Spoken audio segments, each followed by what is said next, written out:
Introduction to Stoic Wisdom on Kindness. Be tolerant with others and strict with yourself. Ever felt like you're constantly running on empty because you're too busy making sure everyone else's cup is full? It's like you're the go-to person for everyone's problems, but when you look around for someone to fill your cup, it's crickets.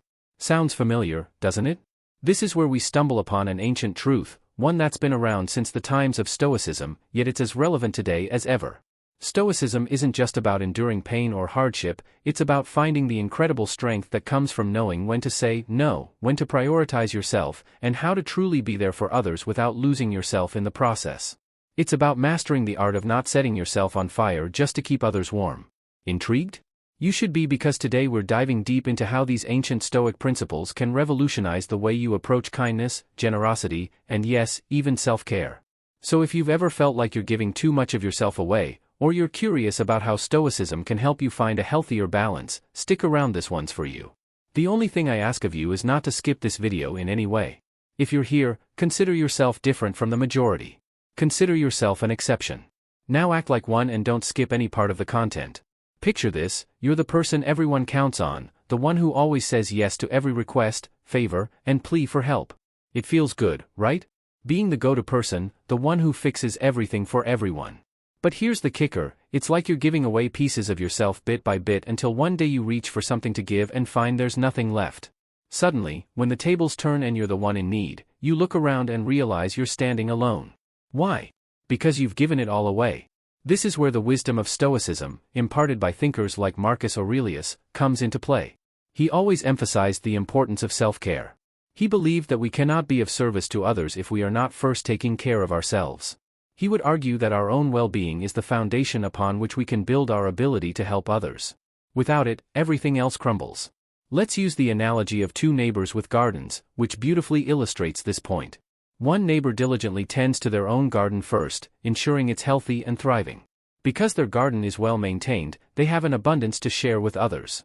The other neighbor, however, is so busy tending to everyone else's gardens that they neglect their own. Over time, their garden becomes overgrown, wilted, and unproductive. The moral of the story: it's crucial to take care of your own garden before you can effectively help others with theirs. This doesn't mean you shouldn't help others. Stoicism teaches us about balance and sustainability in our acts of kindness. It asks us to consider: is my help sustainable? Am I looking after my well-being as well? Epictetus famously said, "It's not what happens to you, but how you react to it that matters." This wisdom reminds us that we have the choice and the power to say no when necessary, to ensure that our acts of kindness are not at the expense of our own health and happiness. Plato, another luminary of Western philosophy, emphasized the importance of knowing oneself. In the context of being overly generous, knowing oneself means recognizing our limits and understanding that true help and kindness are only possible when we are in a position of strength, not depletion. And let's not forget Carl Jung, a titan of psychology, who said, "Who looks outside, dreams; who looks inside, awakes." This encourages us to look inward and ensure we are not dreaming away our energy on external demands at the expense of our inner well-being. The Stoics, like Seneca, Marcus Aurelius, and Epictetus, were all about the purity of action, doing the right thing for its own sake, not for some reward or recognition. Seneca, in particular, had a lot to say about generosity. He believed that true generosity doesn't look for a pat on the back, it simply gives because it's the right thing to do. He said, "We should give as we would receive, cheerfully, quickly, and without hesitation, for there is no grace in a benefit that sticks to the fingers." Imagine giving just to see the joy on someone's face with no hidden agenda or silent tally of who owes whom. This is the heart of Stoic generosity. It's about giving from a place of abundance of spirit, not necessarily material wealth. When we give hoping for something in return, we're not really giving, we're trading. And let's be honest, life's too rich and complex to be reduced to a mere transaction. This philosophy dovetails beautifully with what Aristotle talked about regarding virtues. He believed that true virtue lies in finding joy in virtuous acts themselves, not in the external rewards they might bring.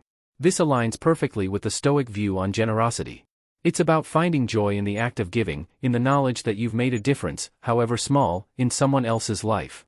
Plato emphasized the importance of acting according to our highest ideals, regardless of the outcome. This approach to generosity means giving because it aligns with who we aspire to be, not because we're expecting a return. It's about being true to our ideals, about embodying the virtues we value most. And then there's the psychological angle, beautifully articulated by Carl Jung, who spoke about the shadow and the persona, the parts of ourselves we show to the world and those we keep hidden. Jung's work encourages us to integrate all parts of ourselves, which includes acknowledging the joy we find in giving without expectation. It's a profound act of self-integration and authenticity. Epictetus reminds us that we control our intentions and actions, but not their outcomes. So when we give, we do it from a place of control, choosing to be generous, choosing to offer kindness, without a thought for what might come back to us. This is empowering. It shifts our focus from what the world owes us to what we can contribute to the world.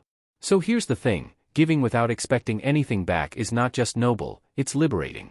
It frees us from the disappointment of unmet expectations and the bitterness of feeling used. It keeps our spirit of generosity alive and well, enriching our lives and the lives of those around us. This doesn't drain us, it fills us up with the deep, enduring joy of having made a positive difference, no matter how small. In today's always-on, always-connected world, it feels like everyone wants a piece of us, our time, our energy, our attention. It can get overwhelming. Stoicism, with its emphasis on personal virtue and inner peace, teaches us the vital importance of saying no. But let's be clear, this isn't about turning our backs on those in need. It's about safeguarding our own well-being so we can truly be of service to others. Consider the poignant story of a mother who, out of love and care, did everything for her daughter. While this might sound like the epitome of parental love, it had unintended consequences. The daughter never learned to navigate the world on her own. It was only after the mother's passing that the daughter was forced to stand on her own feet. This story, though simple, illustrates a profound truth: excessive help can stunt personal growth. It's a reminder from the Stoics that fostering independence in others is crucial. By setting boundaries, we're not being cold or uncaring, rather, we're encouraging those we care about to find their own strength and resilience. Marcus Aurelius spoke volumes about the importance of self-discipline and the wisdom of understanding what is within our control. Applying his teachings to the concept of boundaries means recognizing that while we can offer support, we can't live others' lives for them. It's about striking a balance between assistance and enabling, ensuring our help is truly beneficial and not a crutch that prevents personal development. Seneca believed in the value of self-sufficiency and warned against the pitfalls of dependency. By setting boundaries, we teach others to rely on their inner resources, just as Seneca taught that true happiness comes from within, not from external circumstances or the actions of others. Aristotle's concept of the golden mean, finding the virtuous middle ground between two extremes, applies here as well. In the context of setting boundaries, it's about balancing our desire to be helpful with the need to maintain our own health and happiness. It's a form of practical wisdom, or phronesis, that guides us to make decisions that are good both for us and for those we interact with. Plato's emphasis on the well-ordered soul, one that harmonizes the parts of the self, can be seen in the act of setting boundaries. By defining what we will and will not accept, we're creating internal order, ensuring that our rational, spirited, and appetitive aspects are in alignment. This harmony within ourselves enables us to interact with the world in a more balanced and effective way. Carl Jung, from the perspective of depth psychology, might suggest that setting boundaries is an essential part of individuation, the process of becoming fully oneself. By delineating where we end and others begin, we are not only protecting our psychic energy but also encouraging others to embark on their own journey of self-discovery. There's a critical lesson many of us learn the hard way: the risk of being perceived as always available, always ready to drop everything for others. It's a path that can lead to feeling undervalued and taken for granted. It's like you're the reliable old car that everyone expects to start in the morning without ever thinking about the maintenance it requires. But here's where the shift happens, a moment of transformation that Stoicism and its modern interpretations can guide us through beautifully. When we begin to set boundaries, to assertively say no when circumstances demand it, we initiate a profound change. It's not just about refusing requests or denying help, it's about signaling a deep respect for our own time and energy. Marcus Aurelius would probably frame it as an act of self-respect. He famously said, "It's not the actions of others that disturb us, but our judgments about those actions." In this context, deciding to set boundaries